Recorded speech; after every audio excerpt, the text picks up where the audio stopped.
So let's bring in our political panel to break it all down. Rick Gates is a former Trump campaign aide, and Jonathan Jackson is a Democratic congressman from Illinois. Welcome to First Edition.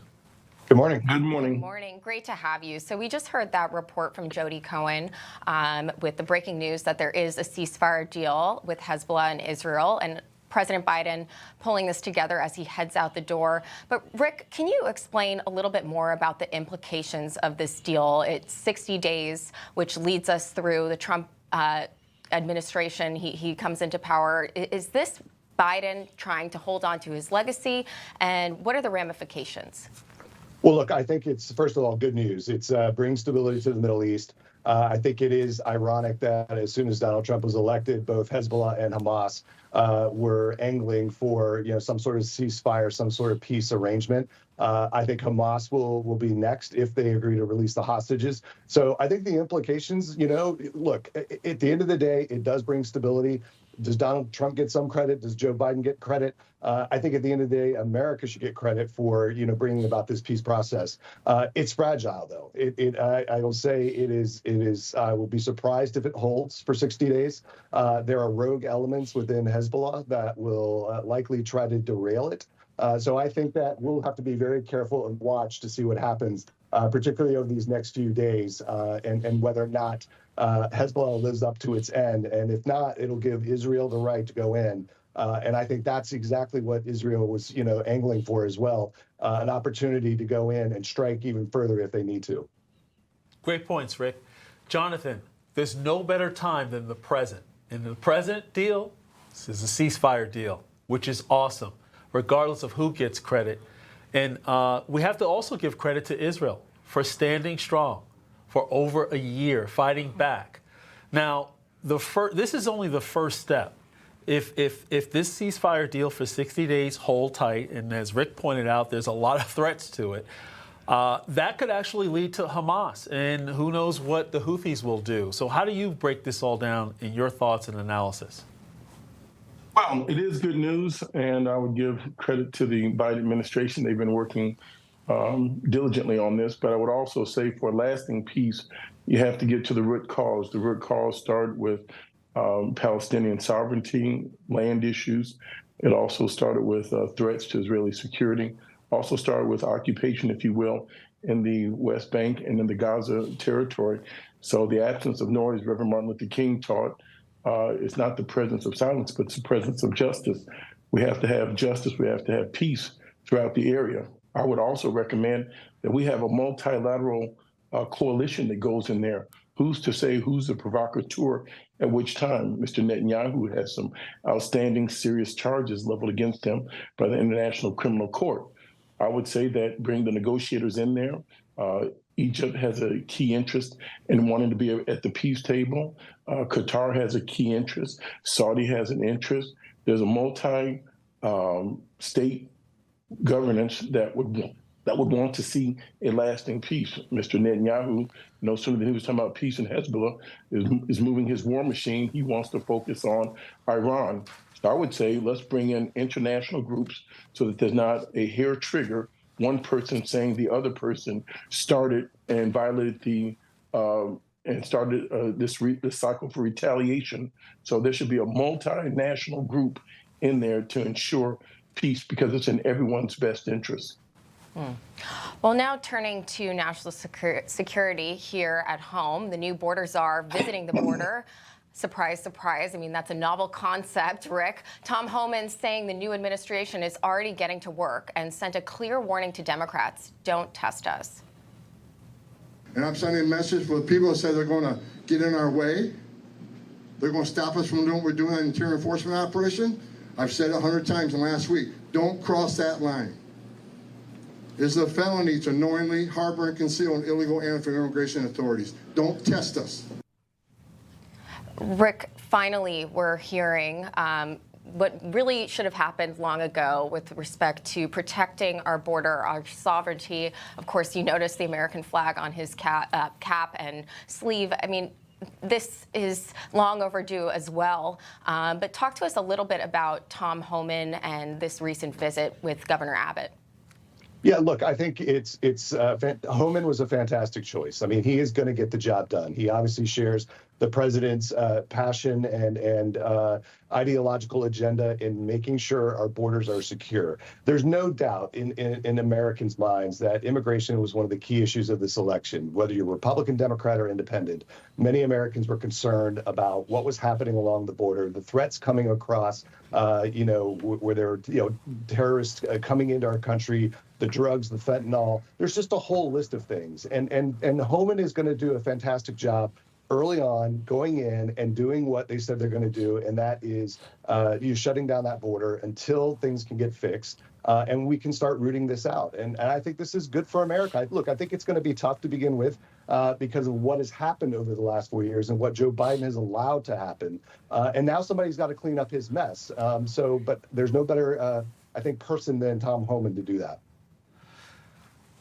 Congressman, the thing is that when you read the paper, when you actually watch many of the news stories, Democrat leaders, locally as well as nationally, they've been pushing back on Trump's plans to actually seal the border and deport people. And I say that, with the thought of Barack Obama, President Barack Obama, he deported millions during his 8-year tenure as president. And then when you look at many of your constituents in Chicago and throughout Illinois, just like New York City and other places, many people in the urban centers are pushing back. Why? Because they realize that these migrants have been taking resources away in terms of housing, education, and otherwise. So why is there a big pushback from Democrats to bring about national security? Yeah, well, that's a loaded question. There's been no pushback to bring for national security. Democrats, we all stand strong on that. Why don't you ask President Trump and the right how come they tanked the last immigration bill that was before the United States Senate when he says he doesn't want to see that solved under Biden's watch. The other part is, and now what? This is putting simply a bandage on a wooden leg. After you build a wall, after you try to do something like this massive roundup, what does that really look like? We hear the talking and the bravo and the barking, blah, blah, blah. We've already been there and done that. Now what they need to be looking at is Western Hemisphere. How do we have peace and stability in our entire region? How do we provide stability to the Haitian community in Haiti? How do we provide stability in Cuba? Once President Trump was leaving out of office, he put terrorist sanctions on top of Cuba, which made 500,000 more people leave the country. Once they said they were going to try to overturn Maduro, that made 7 million people leave Venezuela. That did not take out Maduro. So these are all slapstick, almost like they're playing Russian roulette, a casino-style apprentice sort of foreign policy. So what's comprehensive? And the issue is not with Mexico. The issue has to deal with the Panamanian corridor and things in South and Central America. How do we bring peace and stability and prosperity into our region? I think that's the focus. So although they're talking about standing on the border, Mexico is doing incredibly well. Mexico is building universities. It may be our 6th largest IT producing country that gives us workers in the IT field. They're not simply doing farm labor. So some people need to get an updated picture on how vibrant Mexico is right now.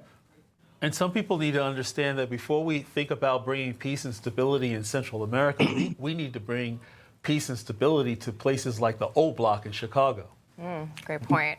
And also to mention that the Biden-Harris administration has literally incentivized cartels to encourage those to cross our border as well. But turning to Biden-Harris, the older border czar, Kamala Harris, emerging from the shadows, or really her Hawaii vacation, to talk about this. Take a listen. Again, I'll say, the election didn't turn out like we wanted it to. Certainly not as we planned for it to.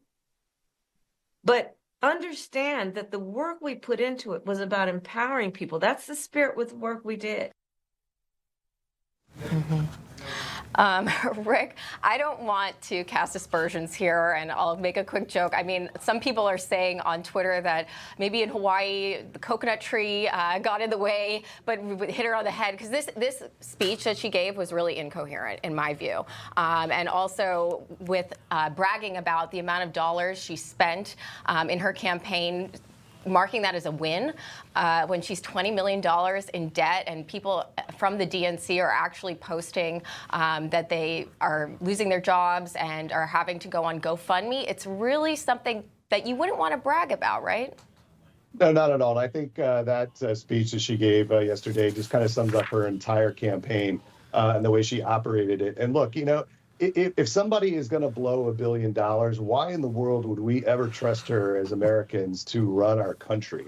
So I think at the end of the day, obviously the Americans feel like they made a very good decision, or at least 76 million of them. And I think that it'll be interesting to see. I know there's, talk that she may come back. I mean, you listen just to the Democratic chatter. You don't even have to worry about the Republicans. Democrats are going after their own on this one. I don't think they're ever going to let her run again. And why would you? So I think this is a speech, obviously that you can talk about it, in terms of content and her appearance and all that. But at the end of the day, it didn't do anything, I think, to help resolve the Democrats' issues about how they're going to lead their party forward. Congressman, so what's next for Kamala Harris? And is she an asset or is she toxic to the Democrat Party going forward? I think that she ran a tremendous campaign in the short runway that she had. It was 107 days. She essentially inherited Mr. Biden's campaign infrastructure. She really didn't have her own people in there, which was something that I was concerned about, but I'm very much proud of her. There's some operatives within the campaign structure that I think have to be held responsible for this sort of loss. But let's be clear, there's 1.5 million, that's the margin of victory to President Trump. Congratulations to him. It's not an overwhelming mandate. No one received 50 plus points in the race. It was raced basically 750 plus thousand people over 7 states. So there's not this tremendous mandate that people are talking about now that the numbers have finally come in. 5 million people were unregistered vote in those 7 states. So the Democratic Party has to rebuild. The Republican Party is going to have their challenges too, as you've seen with the Matt Gaetz and the Hedgeseth and other people that are coming forward. The Republicans, I congratulate them on getting together to win. Now the campaigning is over. It's time for governing. There are some people that have serious consternation about some of these nominees, some of these picks. There are some people, some senators that are Republicans that said they did not vote for the top of their ticket. They did not vote for President Trump. So now let's let if you will, we're not going to go back to the Congress. We're going to also go back to the Coliseum to see how they get along. I was a part of the 118th Congress. We had 3 Republican speakers. There's deep fractures within the party. I think that Mr. Mitt Romney and others were very articulate in their focus. I think Senator Lindsey Graham, he flip-flopped all over the place, that it's not one cohesive group on that side of the ledger. So we look forward to being the loyal opposition and defending all the gains that the Democrats have created in the last Congress. And keep in mind, it was the Democrats that avoided, under the leadership of Hakeem Jeffries, and having more Democrats keep the government open than Republicans 3 times when there was government shutdowns. It was Democrats that delivered to keep this economy going. Well, there is consternation when it comes to the Democrats as well, Rick, and many of them are pointing fingers as to whether or not it's, David Plouffe or any of the strategists who came out and thought it was a good idea for Kamala Harris to not give any interviews. They're saying that that's not what they thought was important. She actually gave more than enough, and here clearly with this 10-minute rant, we saw why she was not going out and doing those interviews. I mean, do you think in hindsight she should have been more transparent with the American public and done sit-downs like Joe Rogan's? Yeah, absolutely. And I think she should have been able to communicate her issues more effectively. I mean, at the end of the day, when you look at this election and break it down, it did come down to issues. It came down to economy and immigration. And the minute the Democrats decided to change their strategy to attacking Donald Trump as a threat to democracy, in my opinion, that's when they lost the election. They stopped focusing on what Americans cared about. And that's why you saw the Senate flip back, why the Republicans kept control of the House. So I think moving forward, I think the Democrats, once they stopped pointing fingers at each other on who to blame, and whether it was Kamala and not doing enough interviews, et cetera, it really comes down to what her ability was to communicate issues. And she never did that effectively. Exactly. We have to leave it there. But, Congressman, I appreciate you coming on First Edition, but I just have to clear the air here. It was absolutely a mandate for these 8 reasons. President Trump was twice impeached. He was subjected to lawfare, 2 assassination attempts, outraised, outspent, won all 7 But that's not battleground altogether states. true. If you look at the Won background the of Mr. Electoral Elon Musk College passing out $1 and million the popular a day, vote. That's a going mandate. into And Pennsylvania, thank you, Rick you're Gates just and Jonathan exaggerating, Jackson, and you ought to for come visit the coming old on block. First Edition. Don't be afraid We of gotta it. Come move and on. visit. So I you can see, appreciate and it. all the best No to you. Happy filibusters Thanksgiving. on First Edition. All the best to you. Well, we appreciate in the you future. coming. Thank you. Thank both. you. Thank you. Come visit. Happy Thanksgiving Eve.